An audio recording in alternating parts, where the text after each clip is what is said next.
Hello, friends. Welcome back to another episode of the School of Self-Worth. I'm your host, Nicole Song. I could not be more excited for you all to hear today's podcast episode with John Wang. He is the author of Big Asian Energy. He also has a podcast of the same name, and he is also a TEDx speaker and has more than 240,000 followers. John is dedicated to helping Asian professionals break the bamboo ceiling and be recognized for their leadership potential.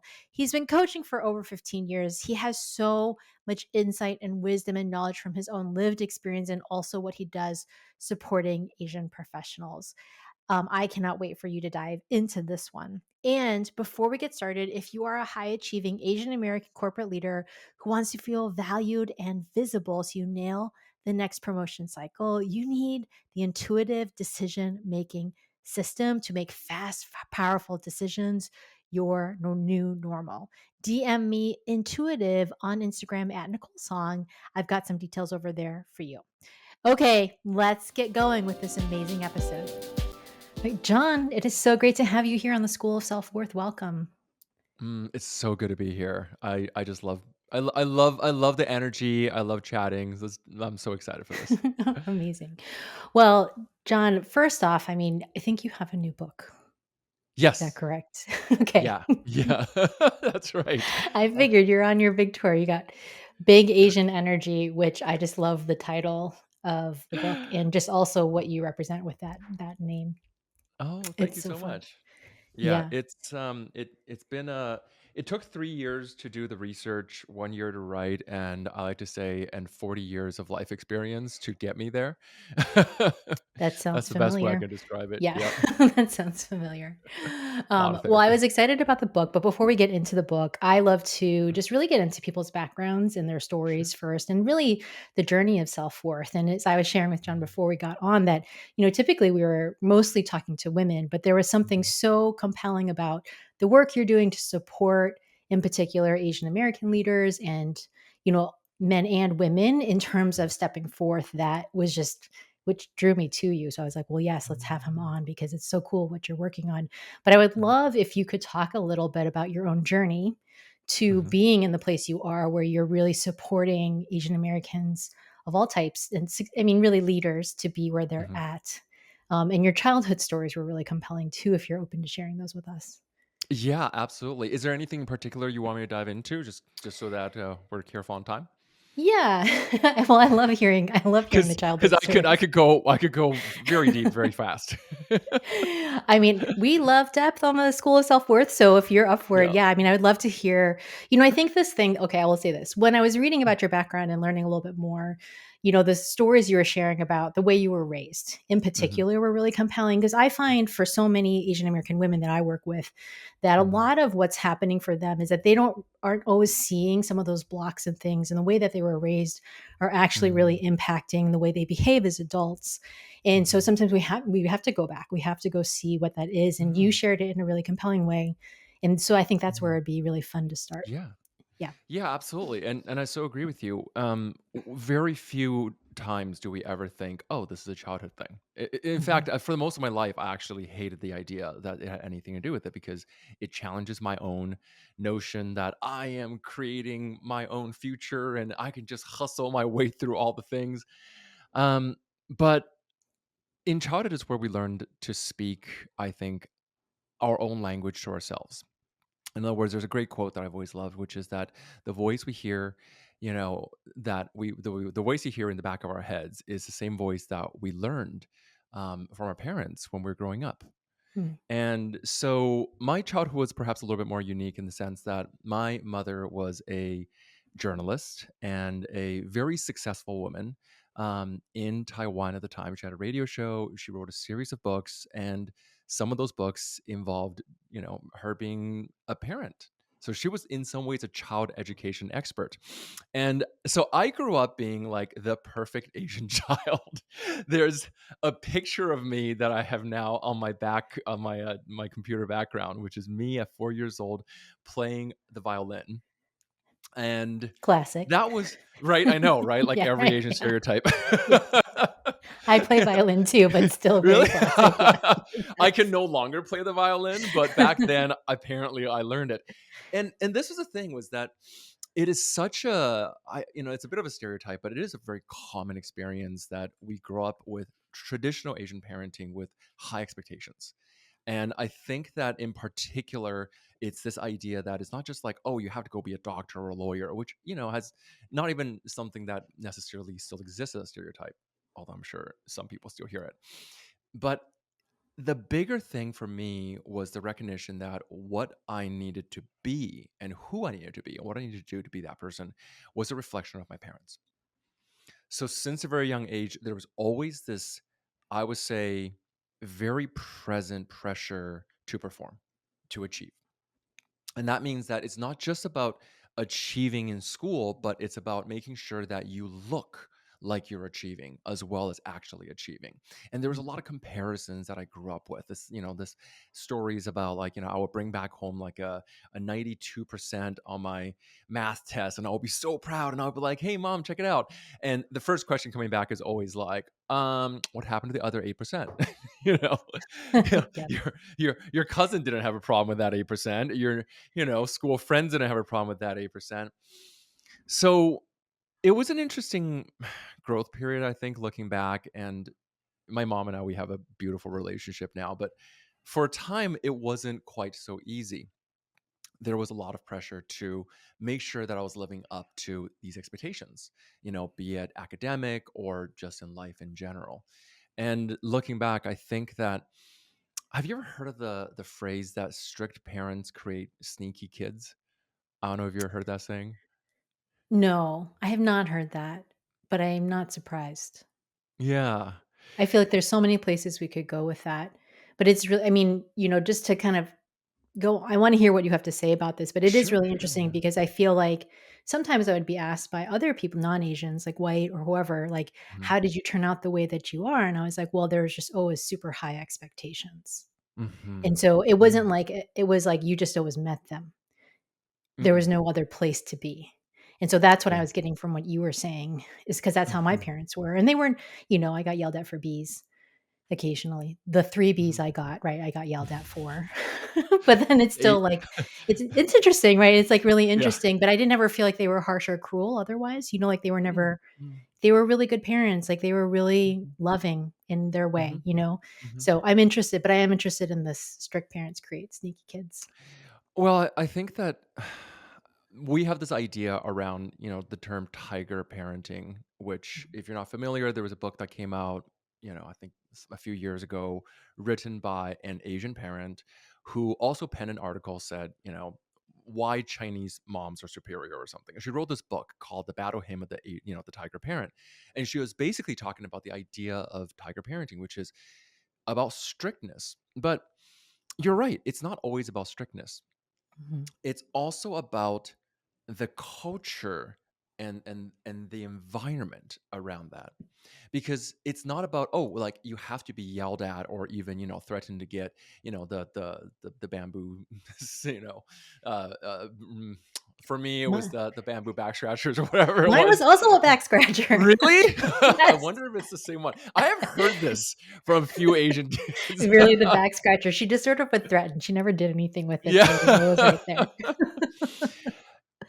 I think that it wasn't just about that, because I think that it goes deeper. I think that there is a part of us that wanted to also just live up to the expectations because we saw how hard our parents worked for us, and Mhm, we saw the sacrifices they made for us. And I think a big part of our cultural values is self-sacrifice.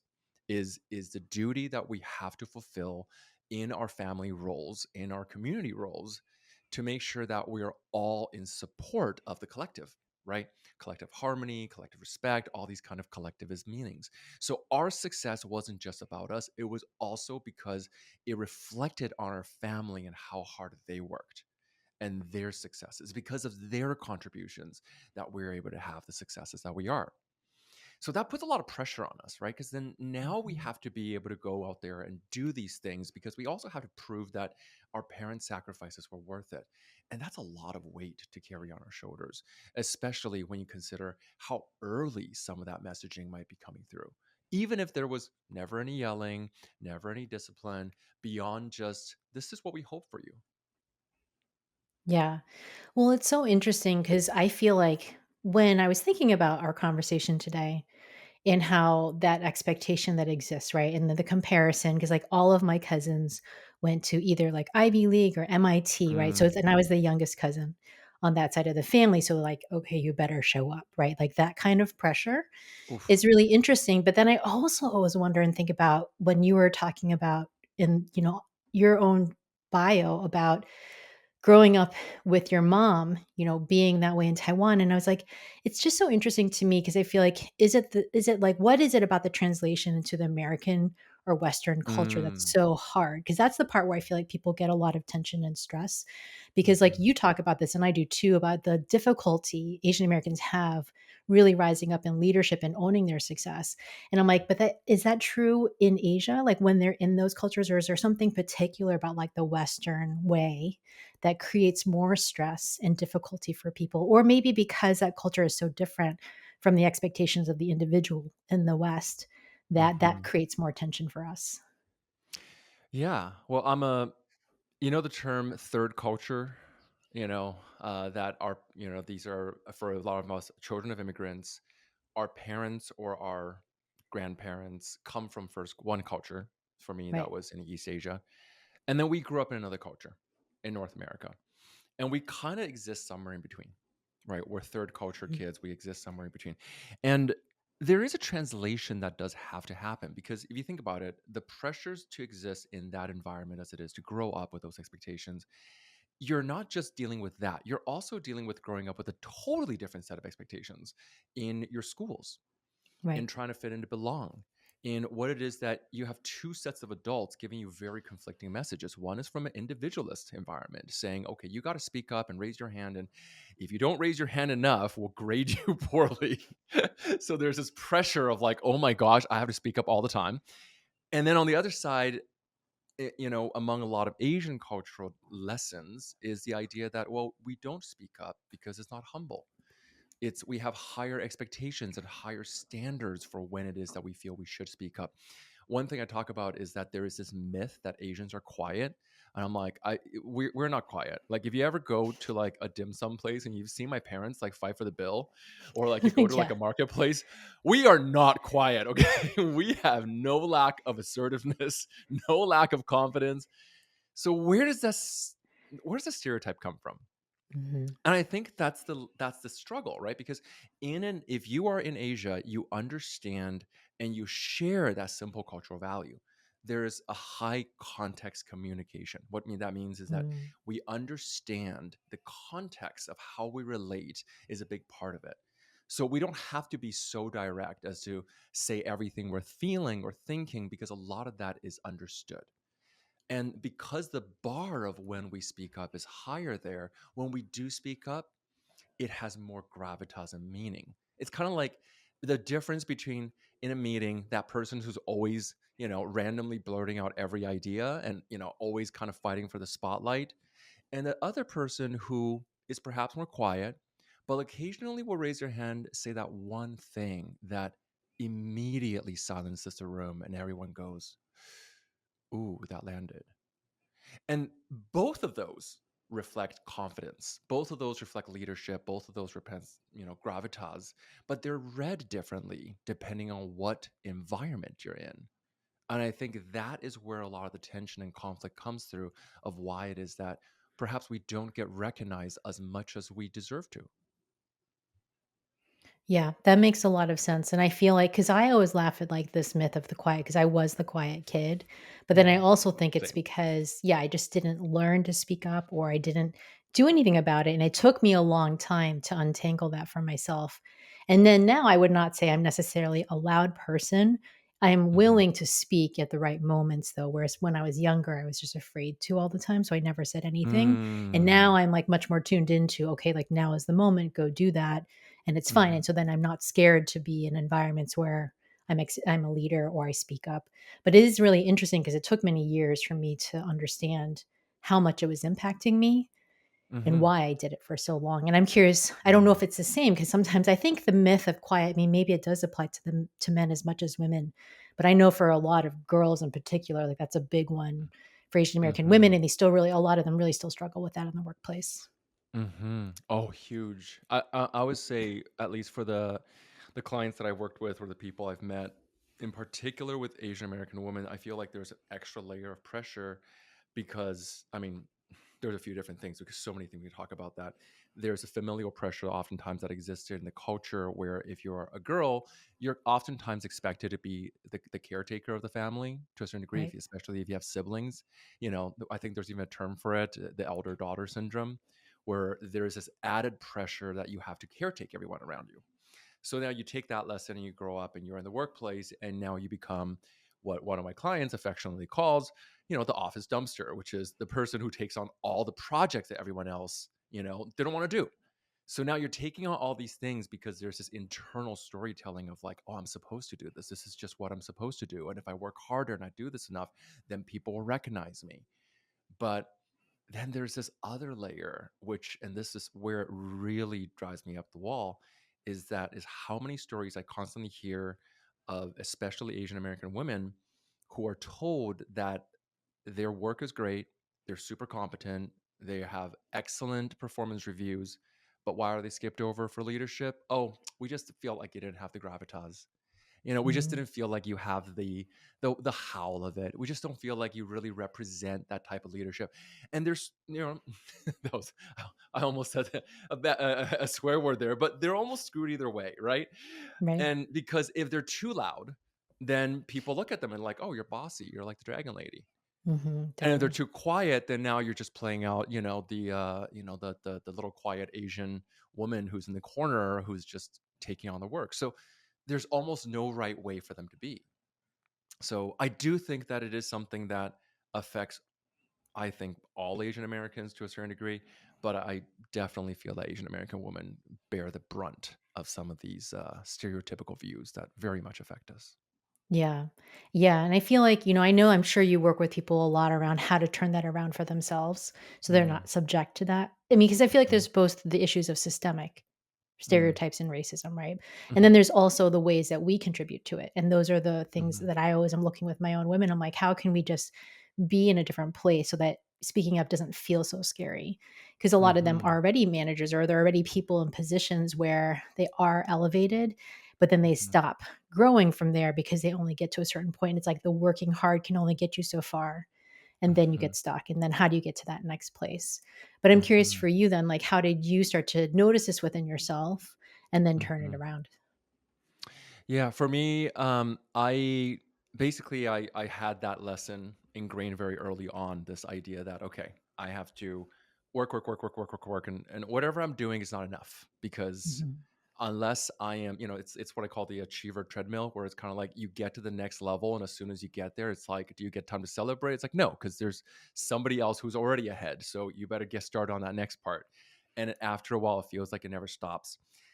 I also had, another pattern, which was I would be a chameleon, and Mm. this is kind of like the code switching we're talking about before, where because when I first moved to North America, I was one of 2 non-white kids in my school.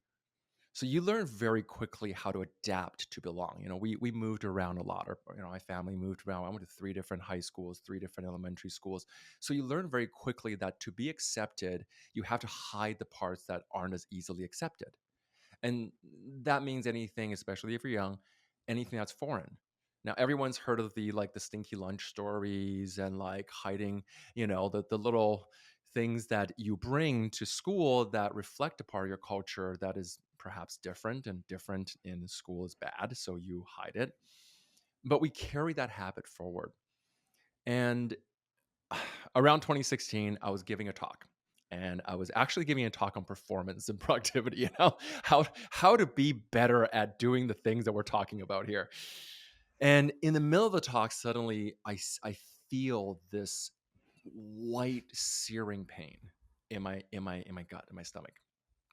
And it was so bad that I had to pause and sit down in front of this whole audience who was just there waiting for me to talk. Now, truthfully, at the time, what I could have done was just pause and said, "Hey, I'm not feeling too well. I'm gonna, close it up," or just very quickly close it up and stepped off.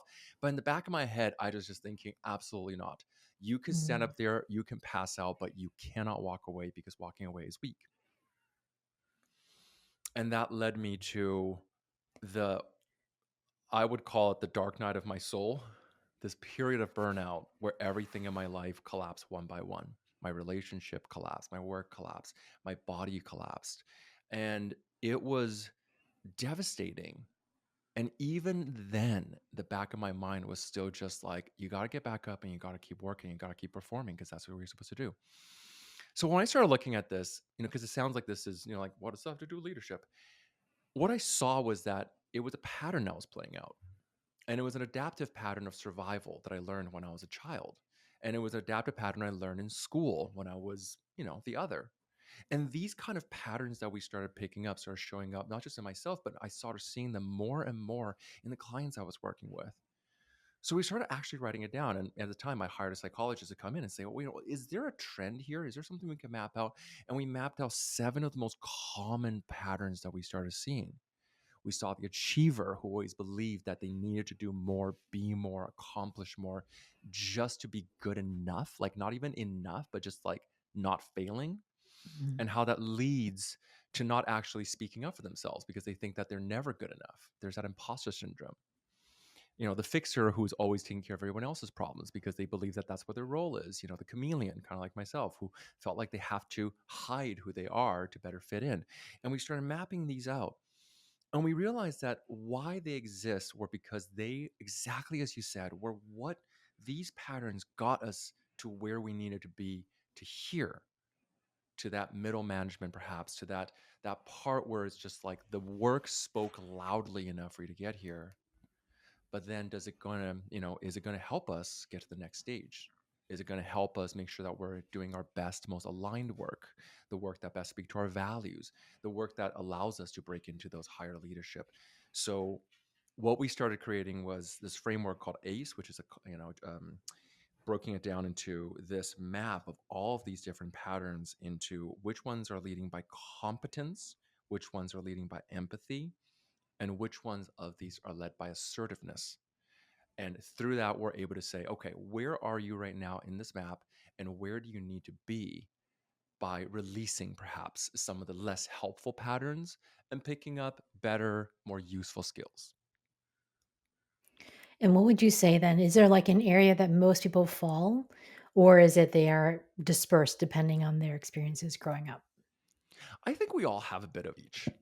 I Mhm. think we all have a bit of each. I definitely look at, certain elements. I definitely see myself with a lot of fixer tendencies, which is I always grew up feeling like I needed to help everyone else around me because that was my role in the family. Mhm. I was the youngest one um, in the family, which meant that I also had the least experience.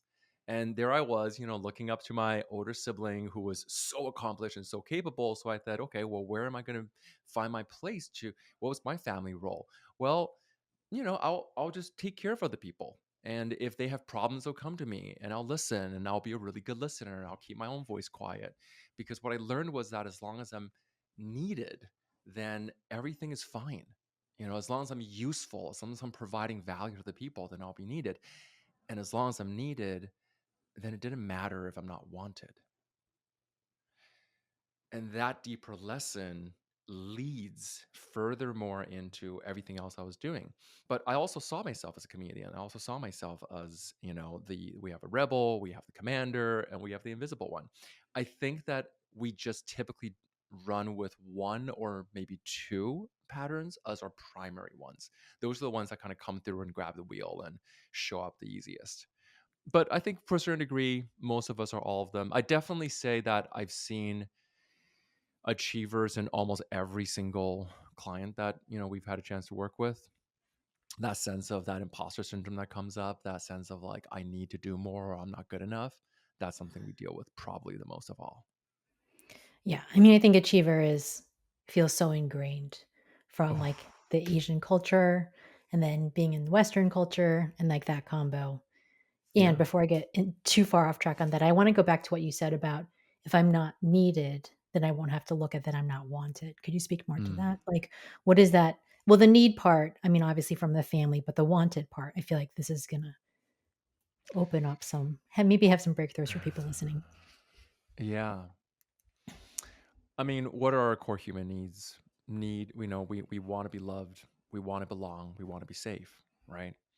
And if you think about the environment of, let's say, a high expectation family, whether or not they're Tiger parenting or not.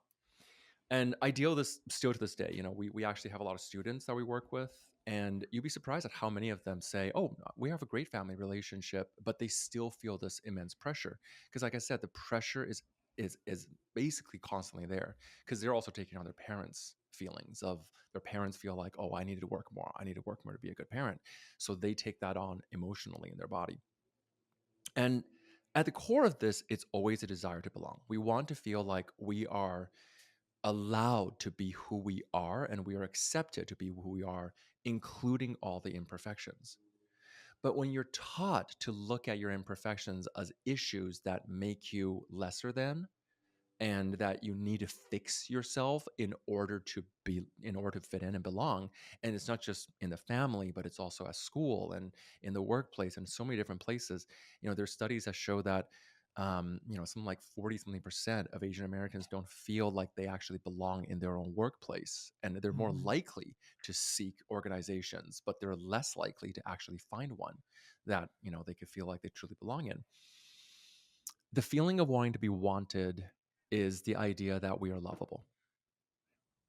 And if we are not given that lesson, if we were taught the idea that your acceptance is conditional, as in, like, you only got praise in particular when you were bringing back a really good grade, even if you weren't punished for bringing back a B, if the only times that you were given recognition, if the only things that your parents told you that they were proud of, or even told other people that they liked about you, were the only times that you were succeeding, the story then becomes, okay, my love is conditional to my achievement.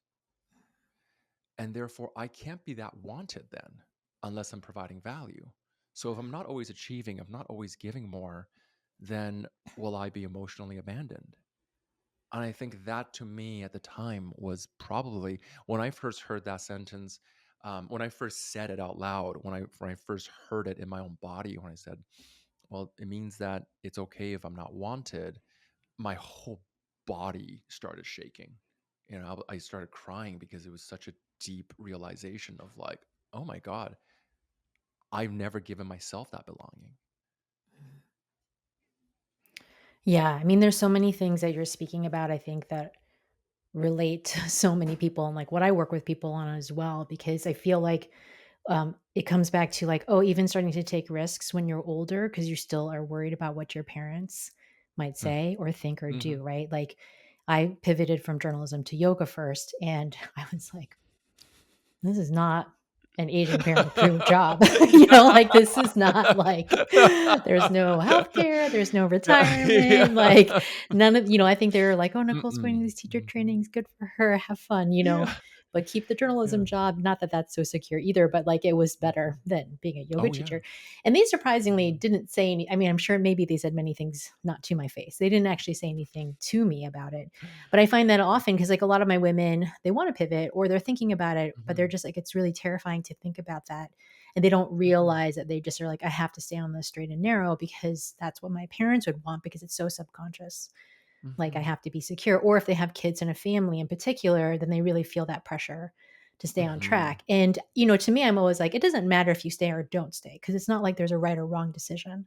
It's more like what is driving you to make the decisions that Mhm. you're making and what's behind Mhm. it. Because if you can see what's behind it and you do want to do that, then you should keep doing it. But if you don't want to, then make a Mhm. change. And I think that's so Mhm. hard for us to kind of untangle for ourselves, especially when you have like all the stuff from family. And, because I actually really feel like one of the great things about my life is I value my family. Like I Mhm. love my parents so much Mhm. and my sister, and like we're all close, and I want that relationship, and I don't want it to be dictating the choices that I'm Mhm. making. And so when things come up, Mhm. because we have patterns in our family too, and I'm the youngest too, and it's like I always was like, oh, I wanted them to always be okay. Like, yeah, I did that Mm, fixer thing too, or just like mhm, making sure everyone was okay and not upsetting people. And then now mhm, in my life, I upset them sometimes, and I have to be, and it can be difficult, because I'm like, well, they're going to be upset over this, but I have to make calls that work for me. And that can mhm, be really challenging. And I can feel a lot of that coming up. And, I think of it as cultural conditioning. Like you just have all this mhm. conditioning from the way Yeah. you grew up, and how do you start to disentangle it for yourself so that you can just Mhm, have the life that you actually really want to live versus the one that feels prescribed by the way you grew up. mhm. I love that you use the word conditioning because that's absolutely it. I think that in so many conversations, one of the stories as you were sharing your story of, shifting career paths, it's so relatable because it's something that I feel like a lot of my Western friends don't understand. They'll Mm, come back and they'll be like, "Well, there's a lot of like, why don't you just do this?" Like, I'll share stories, either my own stories or stories I heard, and they'll be like, "Oh, well, why don't you just go tell them, or why don't you just move out? Why don't you just quit your job?" And there's one story that I remember that always stuck with me was the story of a VP at a bank, and she was quite senior in her position. And at the time, she was considering moving jobs into a startup, which is something that she always wanted to do. It's something that's like very exciting, and frankly, still financially, still paid all the bills without a problem.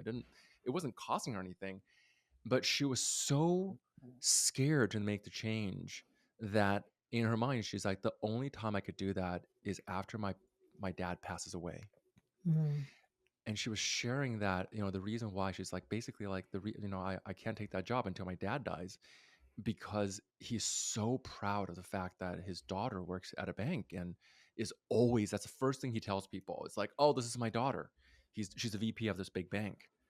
And she's like, I can't take that away from him. And it's love, not strictness, not pressure, not control. Like people have this idea that it's coming from control. It's not. It comes from love. It mhm. comes from how deep our desire to honor our parents is. But does it really make sense? Right. They're Yeah. adults. Can like I love what you said. It's just sometimes it's okay to upset people a little bit. They're Yeah. adults. Yeah. They are Communication adults. creates a little bit of friction. You have closeness creates friction. And friction is not a bad thing. Friction is also where the love is. It's just taking a look at what's underneath it. I mean, I laugh because I don't even know how my husband describes my job these days, let alone my parents. You know what I mean? Like being an entrepreneur, people are like so mystified about what you Yeah. do. My I mom has really, always said, I don't know what you do. I don't know how to tell people what you do. I'm that's so what my happy you have a parents book say now. too. I can just tell people you write a books. Totally. They're like, "I think she Like, does what this is online cooking? thing. She's always posting online." That's like all they know. Yeah. But it is interesting, but like it, and because that can feel like friction, to be like, they don't really know what you're doing. And then, Mhm. and it's okay. But like, I think it goes back even to what you were saying about belonging, because a lot of Mm. us, I mean, we all do this, like you outsource your belonging to your family's approval. And then once you Mm. really can learn to take that belonging back for yourself, you can be like, Mhm. oh, like I can do what works for me and still love and honor them, but it doesn't have to be interconnected that way. Mhm. Absolutely. And the truth is, I think a lot of times, if we really had the courage to accept ourselves first, and I think that's really where the bulk of the work is first and foremost, have we truly accepted it? Yeah, like on the surface we do, but like on a deeper level, have we given ourselves the permission to fully own the things that we want in our lives? Which is a big one. I think a lot of people don't. They have this vague idea that they do, like things that, oh, like, oh, it'd be nice to, but there's a fear around just proclaiming, yes, this is what I truly want. And no, this is the other thing that I've been on. It's just not working for me anymore. And then if we actually have those deeper conversations, chances are pretty good that we're going to meet our parents who are just going to be like, oh, okay, sounds great. It sounds like you know what you're doing. I don't get it, but you seemed like you know what you're doing. So, Yeah. go for it. Yeah. But there Yeah. are And there are layers of, what will people say, what of will I tell them? course. That does exist. There's deeper elements, especially when it comes to relationships and dating Well, and and I marriages. often always think about, like, if I moved to another country and then my Mm, child started doing all the things in this other country and not how I was raised, I would be so perplexed as well. Like, I oh, would be yeah. like, "Well, what are they doing? This makes no sense," because it's not Mhm, what they know growing up. And so I always try to have a lot mhm, of compassion around it, even as I'm doing things that they're sort of just like, I pivoted to yoga and then I became an entrepreneur and they're just like, I don't know what is What? going on, but she seems happy. She can pay the bills. Yeah. I think we're okay, like, Yeah. and so, and so I try to, like, have that, like, love for my parents because they don't Yeah. always know. And then, again, like, I work with a lot of clients too, especially on these challenges of, like, what does it Oh, look yeah. like to live the life that you really wanna have and to desire it? And sometimes Mhm, it's weird because, like, one of my clients, like, her desires was, like, after getting divorced is to get married again, but it took her a while to really acknowledge that. And having I mm, went through a divorce as well, and, like, that was really, really hard on my parents. And so then you have to just, like, how do you keep living your life even when they're uncomfortable or they're challenged by what you're doing? And then you just keeping like, it's going to be okay. Like you have to have, again, like that really deep, I mean, we call it self worth, right? We're like that worthiness and value of like loving mhm, yourself so that you can have mhm, the things that you want instead of letting their approval, dictate the decisions and choices you're making. mhm. I love the way you put that. The what was the language you're using? Not the offloading or the, outsourcing. The Outsourcing worth. Yeah. outsourcing our self-worth. Yeah. That's a really great Yeah. way to put it. We do. We really do. Because we never learned early on that it was okay to give ourselves self-worth. Right. Yeah, because it was Right? That based on like grades and achievements and things like that, yeah. Yeah. right? Conditional acceptance and conditional love, right? Like these are some of the biggest, deepest struggles that we go through is who do I have to be to belong? Who do I have to be to be loved? Who do I have to be? So when somebody comes around and being like, well, what if you don't have to be anything except you? That could feel very foreign in our bodies. I know it was my case Confusing, for I feel me. like. Oh, Yeah, so confusing. Oh my very gosh. confusing, Yeah. especially with Like Asian parents, yeah. oh yeah, like I'm allowed to make decisions like that. I'm allowed to make those moves. It's even that. I remember working with my own coach early on, and at one point I was just like, this is going to sound really ridiculous, but I feel like what I really need is I need your permission. This is I've pretty been there. early on, and he Yeah, kind of looked at me and he kind of like, I could give you permission all day, and but like we still need to work on what's underneath it. And he like put out his fingers and like tapped me on my shoulders, kind of the way that they did the dubbing of the Queen kind of thing. And I yeah, love that. And and then it's like great, that actually did feel better. But then yes, where is it that I'm still not giving myself permission to shine, yeah, to speak up, to fully own who I am? yeah. My one of my teachers also does that too, and she would have us, like, write our own permission slips. Oh, Like I how you love get that. them in school, like, we would "Permission granted to, like, go do the thing you need to do," and you're just like, "It's that easy, you should just, like, Yeah, write one for yourself." And you're yeah. like, "Okay." But it really is true because I think we do again, we, like, want other people to approve, and you're raised with that idea that that is Mhm. how you're making them proud and, like, that who you are is worthy, and it's Yes. all that taking that back. Yeah. Well, I'm curious, John, so then your whole your branding and your book is big Asian Mhm. energy.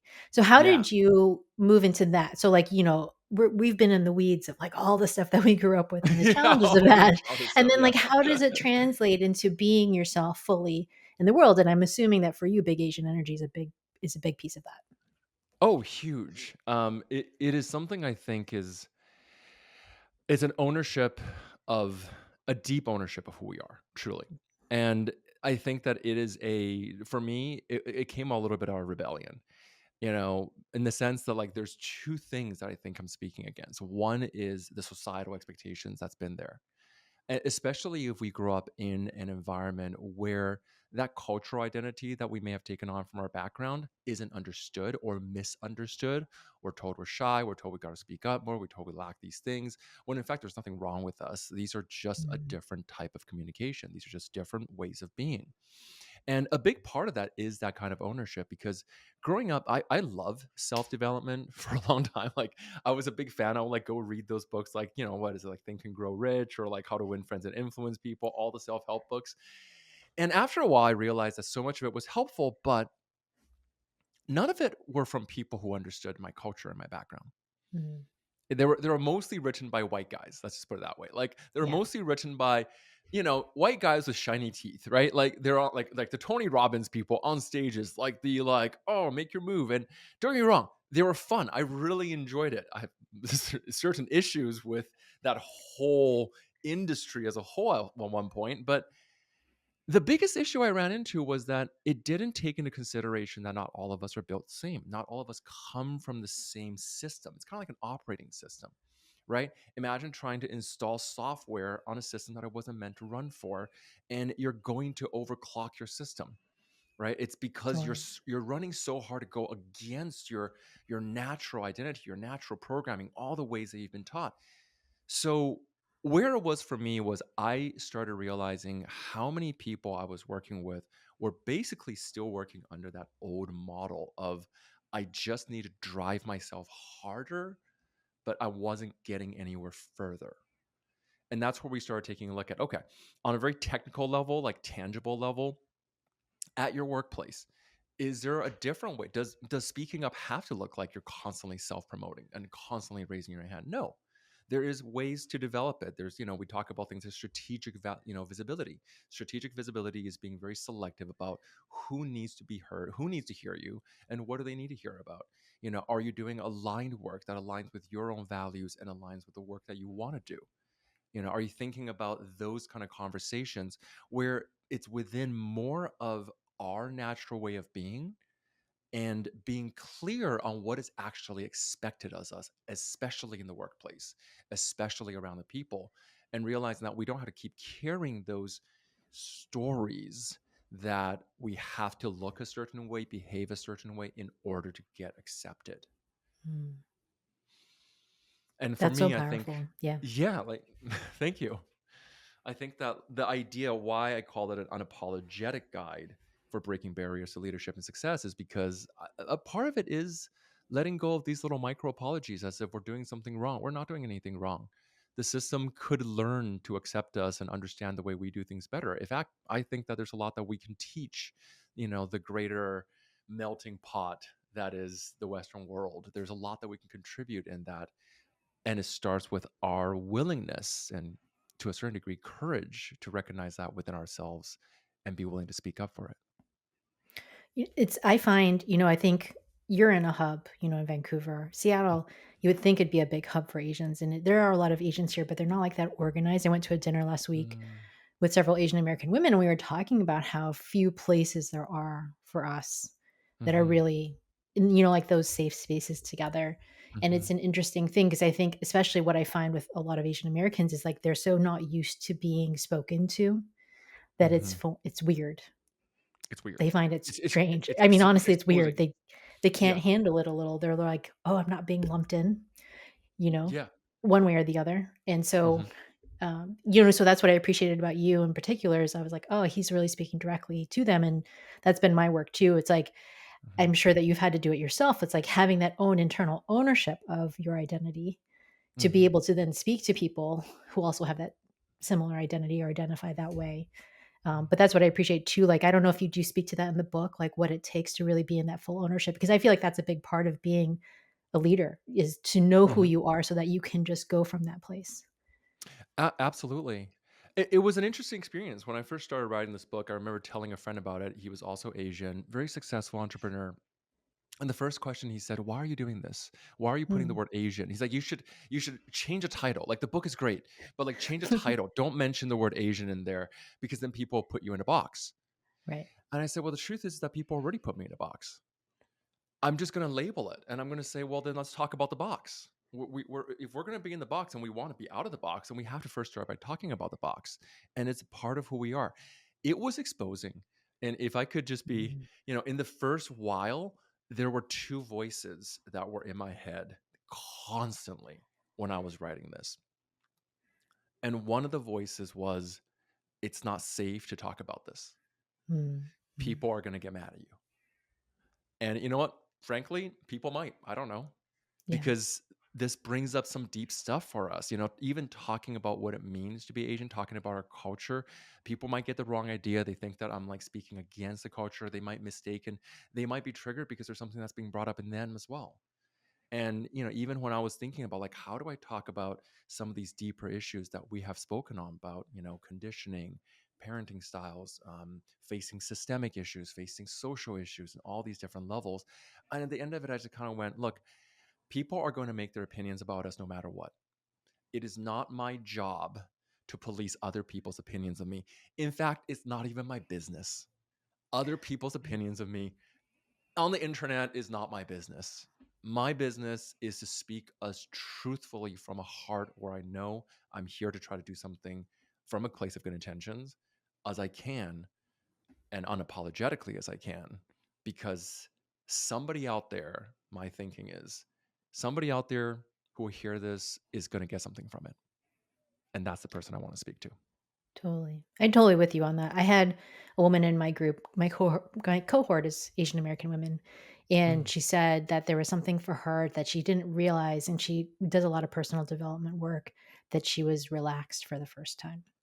Oh, That wow. she Yeah, she's like, "I realize, like, I'm usually, like, Oh, only one of a few, and so yep. I just am always thinking about what I'm gonna say or what I'm gonna do or whatever," and she's like, "Here I can Hmm. actually just be me." And I Yeah. was like, and which is why I feel like it is. I'm so glad you put Asian in your Hmm. title. Like it's important for us to be heard and spoken to, and like Oh, yeah. I just feel like it's just really important because I never grew up with that either, Hmm. having those places and spaces. And like I did have it. Journalists are really good about this, and the Asian American Journalists Association was like really powerful for me to like have that space. But then since I left Hmm. journalism, I haven't really had it. And so, Hmm. I think the more that people like you and I are speaking up, I actually think it's really Hmm. essential for moving it forward. Absolutely.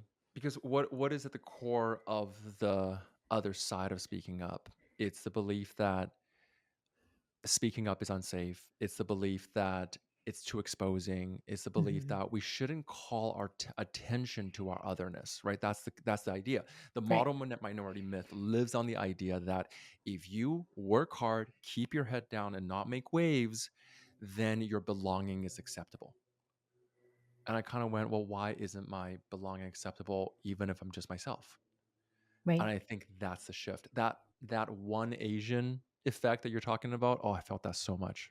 So much. I Yeah. mean, who hasn't? So I much. feel like yeah, I mean, I grew up in Chicago in, like, very white Mm, suburbs, like, journalism is actually still pretty white, yoga, very white, mhm, like, mhm, entrepreneurship, still very white, and, like and you just get mhm, used to it, like, you're just used to kinda hiding all these different parts of yourself, but then when mhm. it really comes down to it, and I look at my own life, I'm like, I do super Asian things all the time, like, constantly, Yeah. and it's just, Yeah. like, ingrained, it's like I don't even think about it, but it's just Yeah. like, I wanna eat rice every day, like, it's not Yeah. there's no I don't wanna eat pasta It's every day, I wanna eat delicious. rice every day, that's just basic, right? And Yeah. so, like, just stuff like and even, like, those little things seem so little, but it's not, it's cultural, it's Yeah. how you were raised, it's, like, all of these components of who you are, and then why Yeah. do we hide that stuff, and why do we not share it, or, like, I'll go to Mhm. dinner I won't suggest it, like, I also only mostly wanna eat out Chinese and Korean, it's just, like, what I like to eat, and then, but I'm like, "Oh, but I'll go to Good. these other places." Yeah, exactly, you know what I mean? So there's just, like, all of that those things where you, like, shove it down for Mhm. other people to make other people comfortable, and then you're like, Mhm. "But what would make me happiest?" Yeah.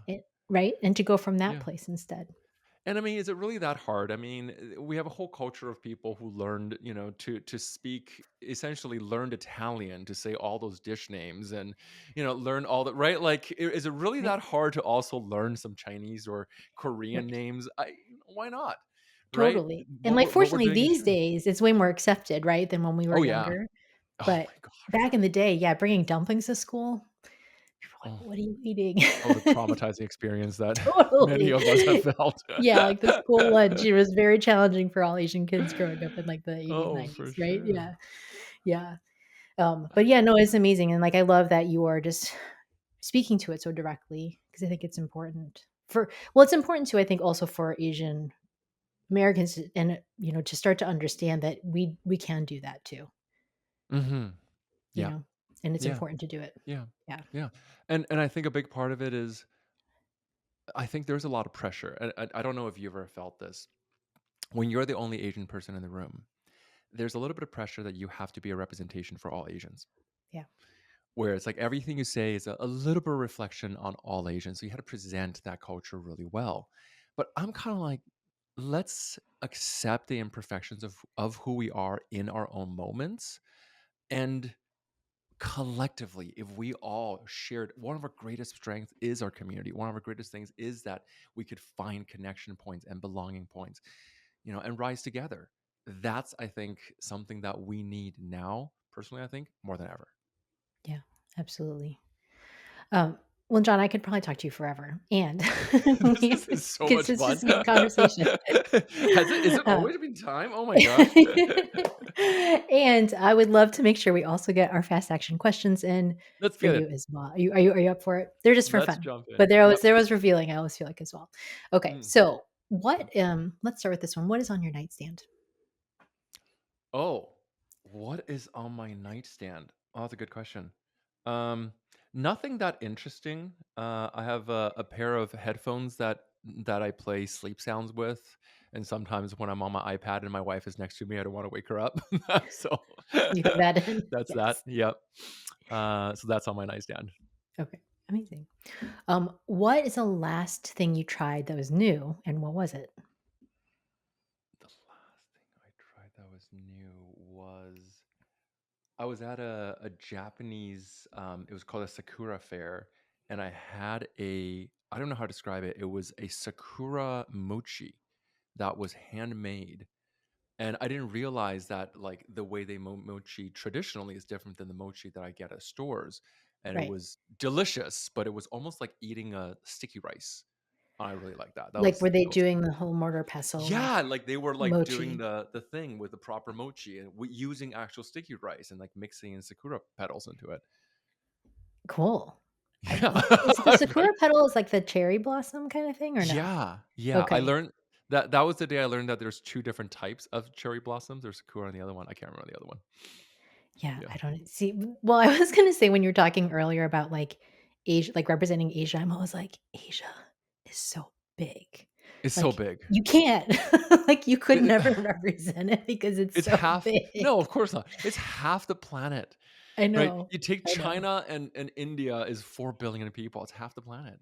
Right, I know. I mean, anyway, so I say that because I'm Yeah, like, yeah. I'm also Taiwanese Chinese, so it's like I know certain Oh, things, but cool. even that is like Oh yeah, very specific. It's like very specific yeah, to your own family too. Anyway, I'm yeah. getting off track. Okay. What was the last thing you watched on television? Oh, Adolescence, where my wife and I are just binging that show, Adolescence, on Netflix. Is it good? I don't I don't watch a know if lot you of heard of TV, it. but I'm always curious about what people are watching. It is okay, it is an amazing show. It is a mini series about a boy, and without giving too much of away, it actually is a dissection of incel culture and how it has permeated into our society and is essentially creating so much harm in the younger generations. It's creating misogynistic views, self hatred, and it's just so complex. But what's amazing is every episode is filmed in one shot. Oh, Every episode is filmed in a single take. Like my mind was blown, and it's so immersive. It's won so many awards. Very, very good. that's cool. That's good to Yeah. know. Yeah, awesome. I love it. I get TV ideas from my guests. That's awesome. What's yours? Well, I'm currently watching Andor from the Star Wars series with my husband. Oh, I've heard Yeah. good things. I That one gotta is check really it out. good. We don't have a I lot gotta of check it out. overlap on pop culture, so when we find it, we have to run I've with heard it. good things. Yeah, that one's really good. Okay, Yeah. last one. What Yeah. are the top 3 most used emojis for you? That's really easy. The palms together emoji for thank you. Mhm. My wife and I send each other texts throughout the day every single time we see repeating numbers on the clock. So like Mm, 1111, like 1111. Every single since we started dating, every single time we'll send each other a little star emoji. It happens just as like mm, oh, we're remembering. I love this tradition. It's just like it keeps us that's feel fun. connected. So that's the second one. And the third one is just like the boring old smiley face emoji. I think I just It's classic. You just can always classic. use a You smiley can't. face emoji. Yeah. Oh, awesome. I love it. So fun. Well, Oh John, yeah. thank you so much for coming on. We're going to link all the details for his book. Make sure you grab his book because it's out in May. Is that right? Yeah, that's right. May 27th is out. May And if you 27th. get I don't know if this episode goes up beforehand, before May 27th. Um, I don't know. It'll be Okay. out. Yeah, Well, I don't know. If it does go out beforehand and you get a pre-order, the reason I'm saying is because we have a few pre-order downloads that's available. But I'll tell you what, if you are listening to this episode and the book is already out, you find it on Amazon or something like that, send me an email, my email at john@bigasianenergy.com, and I'll send you the bonuses anyway. We have like an assertiveness guide. We have like how to, spot imposter syndrome, all these different things. Awesome. Yeah, definitely take advantage of that. And yeah, it's going to be, I'm excited to read the book. It just looks amazing. And I Oh, love thanks. what you're doing and what you're speaking into the world. So thank you so much, John. It's such an honor to have you on the show. Thank you so much for having me.